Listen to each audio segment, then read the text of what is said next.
off the interview with just to ask you a little bit.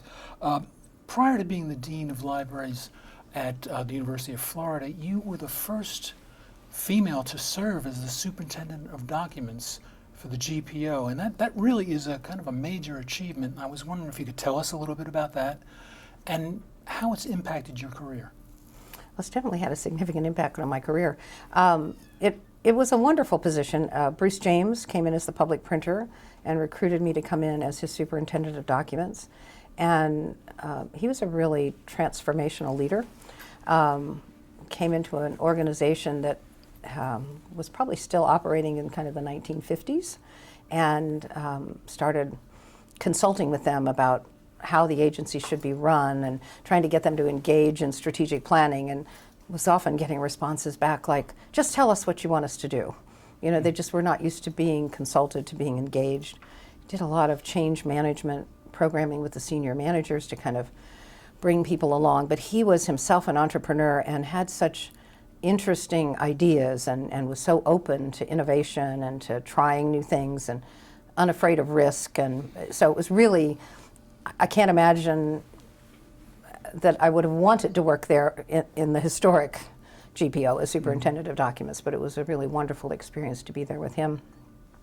It was a time of kind of continuing change in the depository library program in particular, but really culminating in some ways with some really major decisions about the movement into digital content and that kind of thing. And there was a lot of resistance in the program. So I think one of the things I learned was how difficult it can be to manage change, and how to work with people with very much opposing points of view, or at least different points of view, and to try to still move things forward as much as we could. When I was asked to apply to the job at the University of Florida, I have to say I was surprised. I was like, it never even occurred to me to aspire to be a dean of an ARL, a research library.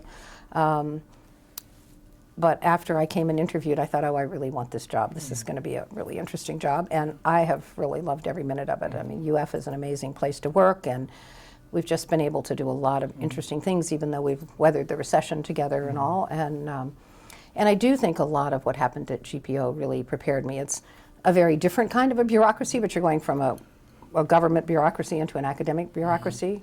If anything, I found the academic one actually easier to navigate. I was going to say, that experience must have helped you navigate the bureaucracy at the University of Florida. Yeah, it really did. But I think one of the reasons that I appealed to them as a candidate was the sense that I had this experience of managing change. And one of the things I heard later that the president of the university told the deans when he told them I'd accepted the job was that I was a diversity candidate, not because I was a woman, but because I had worked in government and industry. And in academia, we run the risk of only talking to people like ourselves, and that occasionally we need to talk to people with other points of view. And I thought, wow, what a really nice way for him to position me with them, you know, and they were incredibly welcoming when I came, and have remained, you know, very good colleagues, and it's really been an interesting experience. Well, you know, you recently initiated what some say was a controversial pilot project between the University of Florida and Elsevier that shows that how publishers and universities can work together to make their platforms and repositories interoperable. Can you describe that project? I mean, where did the idea come from? Well, the idea actually originated with a number of conversations I had over a period of time with my provost and my vice president of research and over the years, different heads of the Faculty Senate Research Council. And even before the OSTP policy passed and we knew that we were going to get involved in compliance with federal funder mandates, there was a real interest in knowing more about what our faculty published and in highlighting the contributions that we were making to scholarship. And every time these conversations came up about, well, the faculty could notify us, they could put things in the IR, the answer that came back, phrased slightly differently from each one, but essentially the bottom line was, why can't the library solve this problem without, the word might be annoying or bothering, or you could find different synonyms, but our very busy faculty, right? Do not put a burden on our faculty. Right. And I would respond like to the Research Council of, well, if you don't tell me what you published and you don't tell me what rights you retained or signed away, it's very difficult for me to do this for you, right? I need to know. Right. And I thought about it for a while, and the fact that they kept saying to me that I should solve this problem. And how did they think I'm going to do that? And I eventually approached Elsevier. I had been invited to serve on the North American Library Leadership Board of Elsevier, which is a small group of primarily research libraries, but represented a number of libraries. I wasn't quite sure why I was there, but since I was, I had met a number of people, including Alicia Weiss, who does their open access publishing. And I went to Alicia and said, okay, so I've been thinking about this, and I know that our people publish a lot of articles with Elsevier, and you've got the manuscripts, and you know what permissions they gave. So couldn't I get that from you in one place, rather than chasing all these authors around the campus? And we immediately started kind of discussing how would that work, what would we do, and it came out fairly quickly after that that Elsevier had begun developing APIs, application program interfaces, that would facilitate the identification and downloading of metadata related to articles by our authors into our IR, and then when those showed up in the search results, linking back out to the Science Direct platform and allowing people to access the published article. And interestingly, my staff immediately said, that's what our authors want. They want us to be showcasing their published article. They want the usage statistics on the platform, so they come back on the impact when they go up for tenure and promotion. They would rather that people were citing and using the finished article, even though there might be only minimal changes from the manuscript. Right. They wanted that usage that way. So we started down the path of doing that. At the time, one of the things Elsevier did for me was they pulled together what I call a bubble chart. And it's in the collaborative librarianship article. I've used it a number of places. But it had a bubble in a different color for each of the major families of publishers, and some statistics about the impact factors of citations of UF authors and things. And what it showed us was that our authors were generating about 8,000 articles a year, and 1,100 to 1,300 of those were in Elsevier. So if you looked at the bubbles, the biggest bubble was the Elsevier bubble, and then there's a drop down, and then there's Wiley and Springer that were pretty comparable, and then a drop down and a range of others, just even looking at the top 10 or so families of publishers. So it was very logical to start with Elsevier. They were willing. They were already themselves thinking about how could they provide this kind of a service to their users, and they wanted somebody to test it with them. And it seemed to me if I could deal with that high a percentage of the articles from my authors, it was a good place to begin. So, what was the initial reaction from the faculty? Did they buy into this? Well, it really, I have presented it a couple of times to the faculty. Most of the discussion of it has been with the Research Council and the Provost and the Vice President of Research, and they've been very receptive to it. I mean, they saw that this would give all of them information without placing a burden on the faculty. Right. We're a Vivo campus, and so we haven't gotten that far, but one of the things we looked at was we should be able to export this metadata into people's Vivo profiles, so we could say to them eventually, if you publish in an Elsevier journal, we'll populate your citations into your Vivo profile. Similarly, we've started an online tenure and promotion system. We could populate it into that.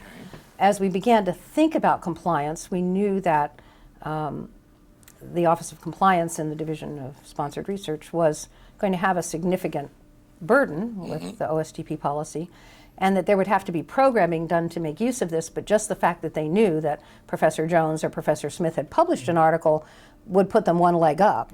Right. And actually, it's evolving now into another project which will actually give us information about whether not only they've published, but that they've actually deposited it in the appropriate agency repository. What was your greatest challenge in all this? I think you'll find this funny. The greatest challenge was figuring out who were UF authors. So think about it. We're not Clemson, we're not Stanford. We don't have a unique name. We have the words university and Florida. And not only are there lots of different ways to abbreviate that, FL, FLA, Florida, UNIV with and without a period. I mean, you could go on. I think we found 35 or 40 different ways the name had been used over time. And then, of course, there is the University of Central Florida, the University of West Florida, the University of South Florida. So getting out the false drops. So that really was the hardest thing. The rest was relatively easy. We do have our own platform, SOBEC, which we developed in-house and is used by a number of other institutions, but heavily by Florida and some of our partners in digital projects. And so they were interested in testing it. It was a new API, so there was some workarounds back and forth and some feedback. They wanted us to help them evaluate how clear and simple their instructions were and were there changes that needed to be made. And of course, we needed to ingest the information and then figure out how it was going to display in our search results. So we had some of those, but those were really routine. Pretty straightforward. The hardest part was trying to figure out. I've always been a strong advocate of ORCID. I've become a very strong advocate of Ringgold or Rheingold. I've heard it. Ringgold. Because if we had a code in there that identified them as UF authors, it would be way easier. Oh, gotcha. But one of the interesting things we discovered, which was a surprise to us, was in the Elsevier articles published between 2009 and the first quarter of 2016, we found, might not get the number right, but it's going to be roughly something like 640 open access articles in Elsevier journals representing 1,443 authors. So our authors are doing an amazing amount of open access publishing in Elsevier. So we've analyzed it now to see what colleges and institutes it's coming from. We're going to do a survey of them to find out more about what was their motivation, what was their source of funding, presumably grants, but we don't really know that. We had one author who had published over 30 open access articles in Elsevier in that time frame. Several others who'd published well over 20, number in the dozens, and then of course a lot in the kind of 1 to 6 or 1 to 8 kind of range. But that was the most surprising finding. Our VP of research didn't realize that was that much open access publishing happening.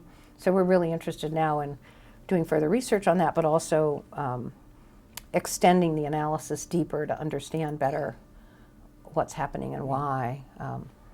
It's interesting that there's that much open access. I know. I thought it was. I mean, I don't think again, we didn't really have, we knew people publishing in PLOS and Biomed Central.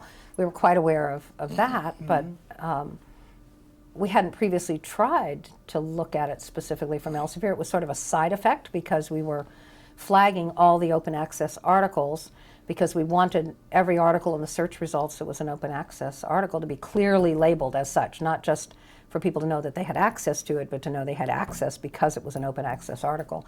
And so the programmer who was working with us on implementing our APIs was able to give me that statistic and then ultimately to pull the data for us about who those authors were and where they came from. It also seems that one of the benefits would be increasing the visibility of the work of the University of Florida researchers. Yes. And I'm wondering, has that happened, and has there been increased use of University of Florida researcher articles, produced articles? Can you tell? We've really only been operating the pilot, finishing the phase 1 part of the pilot a few months ago, and I haven't really looked at the stats yet very much. I think what we do see happening is that if somebody is searching in the IR, whether they've come there through Google or they've come there deliberately, if somebody's put in a conference paper or a white paper or any other, their thesis or dissertation, and you search on that topic, you're going to see not just their internal documents, you're going to see these published documents as well integrated into the search results. And we think that will be, in the end, something that's very helpful. And the way it's been implemented, they can leave the search results and go to the Elsevier platform and look at a published article, but then they can come back to the platform and go and look at a thesis or go and look at a conference paper. And so we think that will, in the end, help them look more holistically at the work of that author, or even at the work on that subject matter within the University of Florida. Also seems that it would enhance the value of the repository. Yes, it does, I think, a lot. And we did not have a culture of deposit at the University of Florida. We had 7 Elsevier articles in the IR when we started the project, and they were all open access articles that had been published during the brief period of time when we had an open access publishing fund, and one of the requirements was if we funded you to publish, you had to deposit your article. So there's not a culture there. I know some universities, there's a a really strong effort to collect those things from the faculty and maybe a strong compliance on the part of the faculty, but that has not been part of our culture. Right. And as I say, instead it was this, can't you do this without burdening our faculty? So this doesn't burden our faculty, and it potentially gives us an opportunity to do more for them and to almost be an like asset rather than a burden. I was going to say, almost like a painless way of Yes. getting them to buy into Exactly. depositing into the Because then they'll repository. get reports every month. They get reports now that your conference paper or your Right. thesis was viewed X times. They'll get reports every month that say, and your Elsevier paper was also viewed. So they'll know their paper is there. They'll get some direct benefit from that. They can link to it, which they can do anyway with the DOI, but you know, it's just an easy thing for them to do. As a person who gets those reports, I'm always like, gee, I wish they'd just bought a book. But it's not, I'm still happy. Happy to know somebody's reading it. Yes, You've gone to the effort absolutely. of writing it. Yeah. It's really nice to know that somebody found it and read it. right? Absolutely. So, And found it useful. That's, yes, exactly.